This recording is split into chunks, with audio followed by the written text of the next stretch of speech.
మీకు సినిమా పనులు ఉన్నాయి, మీ ప్రాజెక్టులు మీకున్నాయి, ఇటు అన్ని సంఘాలు అవన్నీ చూసుకోవాలి. కానీ బీసీ సమావేశం అనగానే మీరు అక్కడ ఉంటున్నారు, మీ దగ్గర అక్కడికి వెళ్ళి మీరు మాట్లాడుతున్నారు, చిన్న పెద్ద అని చూడకుండా ప్రతి సమావేశానికి వెళ్తున్నారు.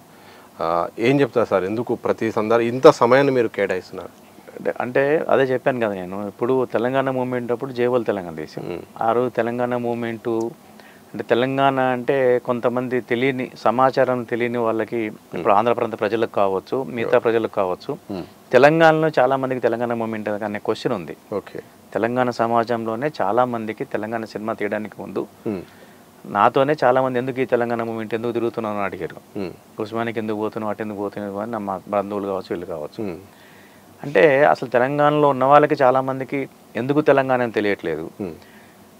తెలంగాణ ఏతరులకి ఎవరికి కూడా తెలంగాణ మూమెంట్ ఎందుకు, ఇదేదో ఒక భిన్న అంటే వాళ్ళకు ఒక భయంకరమైన ఉద్యమం లాగా, ఇదేదో నిషేధించే ఉద్యమంలా కనపడతా ఉంది. కాబట్టి తెలంగాణ ఉద్యమం అనేది ఎందుకోసం అని చెప్పదలుచుకున్నాను, ఒక సమాచారం ఇవ్వదలుచుకున్నాను. తెలంగాణ ఉద్యమం అనేది ఇట్లా అసమానతలు ఉన్నాయి. సో వనరుల విషయంలో కానీ, నీళ్ళ విషయంలో కానీ, నిధుల విషయంలో కానీ, అనేక విషయాల్లో అన్ని రంగాల్లో ఉన్నాయి. సినిమా రంగం కావచ్చు, రాజకీయ రంగం కావచ్చు, ఇండస్ట్రియల్ రంగం కావచ్చు, కాంట్రాక్టర్స్ కావచ్చు, అనేక రంగాల్లో, విద్యారంగంలో కావచ్చు, ఏదైతే కీలకమో హాస్పిటల్స్ కావచ్చు, అన్ని రంగాల్లో కూడా తెలంగాణకు దోపిడీ గురవుతుంది. కాబట్టి మనం స్వయం పరిపాలన వస్తే, మన పరిపాలన మన చేతుల్లో ఉంటే మనం మన రాష్ట్రాన్ని అభివృద్ధి చేసుకోవచ్చు. సో కలవడానికి ముందు మనం చాలా బాగున్నాం, కలిసిన తర్వాత కూడా దాదాపు తెలంగాణలో 10 జిల్లాలు 9 జిల్లాలు కరువు ప్రాంతాలుగా ప్రకటించింది. రాయలసీమలో 4 జిల్లాలు, ఉత్తరాంధ్రలో 3 జిల్లాలు. అంటే 50 సంవత్సరాలు కలిసి ఉన్నా కూడా ఇంకా కరువు ప్రాంతాలుగా ఉన్నాయంటే ఎక్స్పెరిమెంట్ ఫెయిల్ అయింది. కాబట్టి మనం విడిపోయి కలిసి ఉందాము, రాష్ట్రాలుగా విడిపోదాం, మనుషులుగా కలిసి ఉందాం, ఒక ఎక్స్పెరిమెంట్ చేద్దామని చెప్పాను. ఎక్స్పెరిమెంట్ చేస్తే ఎవరి పరిపాలన వాళ్ళకి వస్తుంది. బాబాసాహెబ్ అంబేద్కర్ కూడా చిన్న రాష్ట్రాల వల్ల ప్రయోజనాలు ఎక్కువ ఉంటాయని చెప్పాడు, పరిపాలన ప్రజలకు దగ్గర అవుతుందని చెప్పాడు. కాబట్టి ఆ కోణంలో ఆలోచించుకొని ఒక ఎక్స్పెరిమెంట్ చేసి విడిపోతే, రాష్ట్రాలుగా ఏర్పడితే, విడిపోవటం అంటే మానసికంగా కాదు, మనుషులుగా కాదు, ఆ మానవత్వం పరిమింపజేసే విధంగా ఒక మానవీయ కోణంలో కనుక మనము రాష్ట్రాలు ఏర్పాటు చేసుకుంటే అభివృద్ధి ఫలాలు సమానంగా ఉంటాయి, అందరికీ సమాన ఫలాలు అందుతాయనే ఉద్దేశంతో తెలంగాణ సినిమా తీసాం. అది అప్రిషియేట్ చేయబడింది. సార్ నేను చివరిగా చెప్పండి సార్ ఒకటి, ఎందుకంటే బీసీ ఉద్యమము సాధ్యమా అని చాలామంది కూడా, ఇంతకుముందు మిమ్మల్ని అడిగినట్టు చాలామంది కూడా ఒక డౌట్ ఉంది. అలాగే భావజాల వ్యాప్తి అనేది చాలా అవసరము.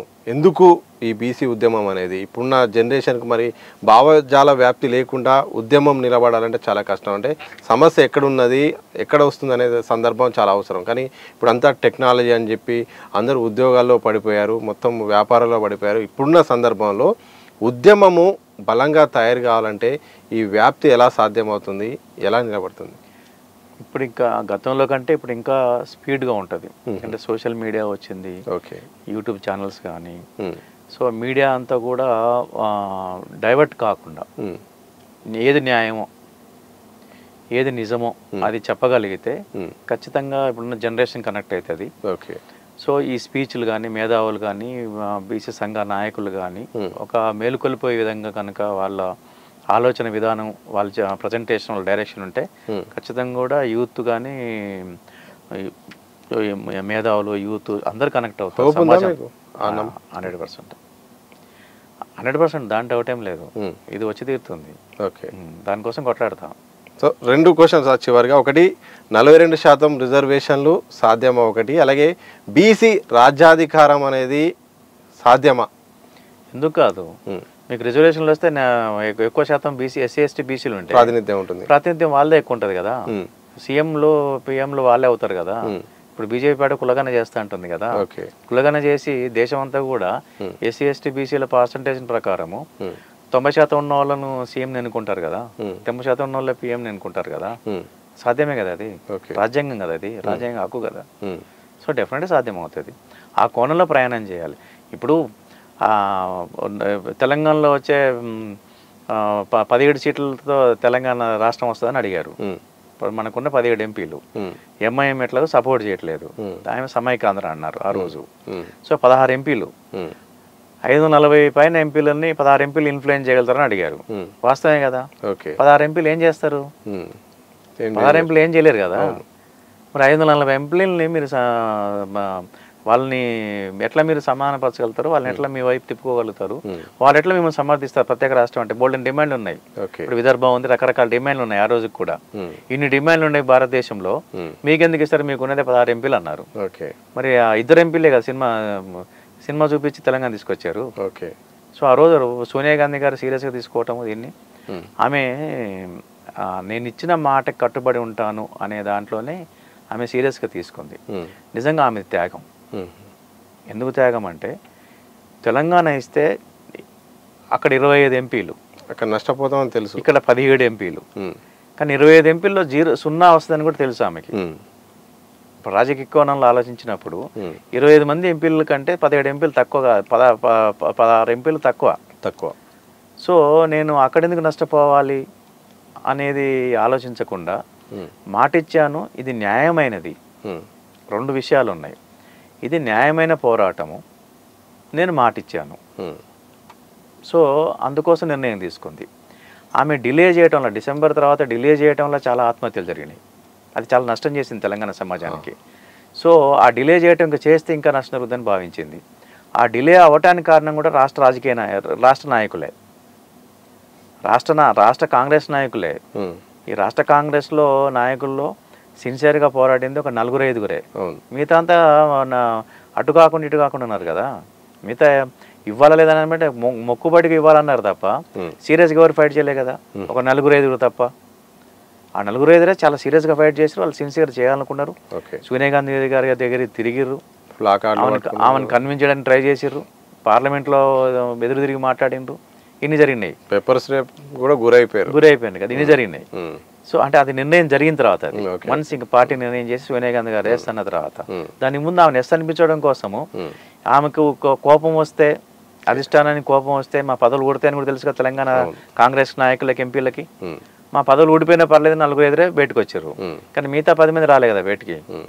సో ఈ రోజు కూడా ఏంటంటే తెలంగాణ పర్సంటేజ్ చిన్నదైనా పెద్దదైనా ఖచ్చితంగా రాష్ట్ర నాయకత్వం, తెలంగాణ రాష్ట్ర కాంగ్రెస్ నాయకత్వం సిన్సియర్గా ట్రై చేస్తే ఆత్మహత్యలు ఉండవు, అసమానతలు ఉండవు, మీకు నష్టం జరగదు.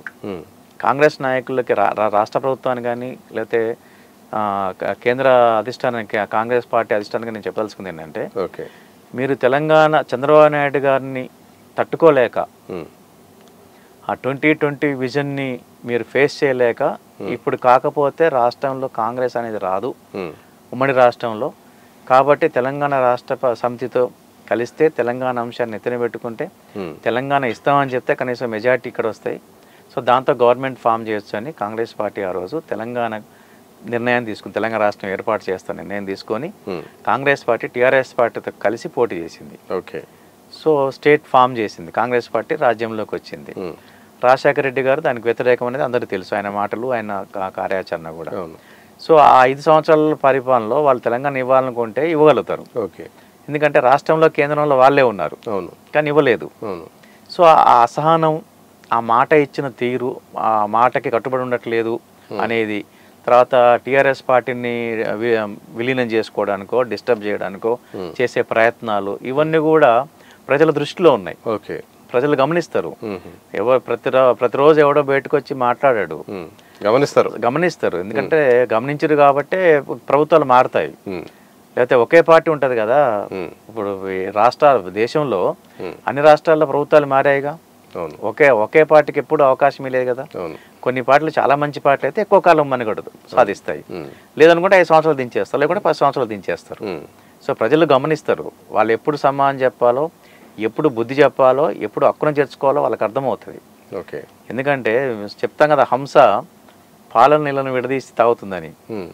సినిమా కూడా అంతే, మంచి సినిమా చెడు సినిమా, సినిమా ప్రేక్షకుడు సైంటిస్ట్ అక్కర్లేదు, సినిమా రైటర్ అక్కర్లేదు, సినిమా డైరెక్టర్ అక్కర్లేదు, కానీ సినిమా చూసి పెట్టుకొచ్చిన తర్వాత బాగుందో బాగా చెప్తాడు.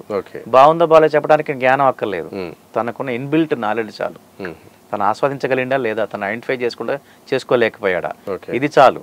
అట్లాగే ప్రజలు కూడా, ప్రజలు గమనిస్తుంటారు, సమయం సందర్భం వచ్చినప్పుడు స్పందిస్తారు. సో ఆ రోజు అట్లా నష్టం జరిగింది, కానీ ఇచ్చిన తర్వాత కూడా నష్టం జరిగింది. కాంగ్రెస్ పార్టీ రాలే. ఎందుకు రాలేదంటే తెలంగాణ కోసం కొట్లాడింది, తెలంగాణ పోరాటం చేసేది కేసీఆర్ గారని ప్రజల మనోభావాల్లో ఉంది. ఈ డిలే చేయడంలో సమాజం నష్టపోయిందని కూడా వాళ్ళ ఆచరణలో కానీ వీటిలో డిలే అవ్వటం వల్ల సమాజం తెలంగాణ సమాజం నష్టపోయింది.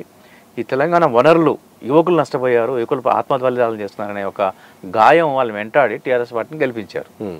సో ఈరోజు మీరు మళ్ళీ టీఆర్ఎస్ పార్టీని ఓడించడం కోసము మీరు 42% రిజర్వేషన్ కామారెడ్డి డిక్లరేషన్ చేసి మీరు చిత్తశుద్ధి లేకుండా ప్రవర్తించటము, మీ రాజ్యంలో మీ చేతిలో ఉన్న ఆ పదవుల్లో కూడా ఒకే వర్గానికి ఒకే కులానికి మీరు ఎక్కువ ప్రాధాన్యత ఇవ్వటం అనేది ప్రజలు గమనిస్తున్నారు. మీ వ్యక్తిగత కక్షా ధోరణి, మీరు ఎవరైనా వ్యక్తిగతంగా తీసుకుని టార్గెట్ చేసే ధోరణిని కానీ, వ్యవస్థాపరంగా మీ దోపిడీని కానీ వ్యవస్థాపరంగా టార్గెట్ చేసి వాళ్ళ లక్ష్యాన్ని వాళ్ళ హక్కులను కాలరాసే విధానం కానీ ప్రజలు గమనిస్తున్నారు. అంత ఈజీగా మొదలుపెట్టారు. కాబట్టి ఇప్పటికైనా 3 సంవత్సరాల టైం ఉంది కాబట్టి మీరు ఇచ్చిన మాట కట్టుబడి ఉంటే ఖచ్చితంగా కవులు, కళాకారులు, మాలాంటి వాళ్ళు, మేధావులు, ప్రతి బీసీ కుటుంబం కూడా మిమ్మల్ని ఆరాధిస్తుంది. రాహుల్ గాంధీ ఫొటోస్ ఇళ్లలో పెట్టుకుంటారు మీరు బీసీ రిజర్వేషన్లు ఇస్తే. ఎందుకంటే రాహుల్ గాంధీ గారు మీద ఒక నమ్మకం ఉంది ప్రజల్లో ఇప్పటికి కూడా. రాహుల్ గాంధీ గారు ఎంతో డెమోక్రటిక్గా ఉన్నాడు, ఆయనకు సోషల్ జస్టిస్ పైన ఒక నమ్మకం ఉంది. ఆ ప్రయత్నంలో ఆ మార్గంలో నడవడానికి ప్రయత్నిస్తున్నాడు అనేది ఇప్పటికీ బీసీ వర్గాల్లో కానీ, సమాజంలో కానీ, దేశంలో కానీ ఒక నమ్మకం అయితే ఉంది. కాబట్టి ఇప్పటికైనా రాష్ట్ర నాయకత్వము, జాతీయ కాంగ్రెస్ పార్టీ నాయకత్వం ఏమరపాటుతో ఉండి 9th షెడ్యూల్లో పెట్టిస్తారా, ఏ షెడ్యూల్లో పెట్టిస్తారో చూసి శాశ్వత రాజ్యాంగ హక్కుని కనుక బీసీలకు కల్పిస్తే మళ్ళీ మిమ్మల్ని హక్కును చేసుకుంటారు. మీరు మాట్లాడుతున్నారు కదా 10 సంవత్సరాలు, 20 సంవత్సరాలు, 50 సంవత్సరాలు మిమ్మల్ని గెలిపిస్తారు. మీరు జయించండి మాట. 50 సంవత్సరాల కాంగ్రెస్ పార్టీ ఉంటుంది తెలంగాణలో. మీరైతే 42% రాజ్యాంగ హక్కును కల్పించండి. చేస్తే డెఫినెట్గా అప్రిషియేషన్ ఉంటుంది.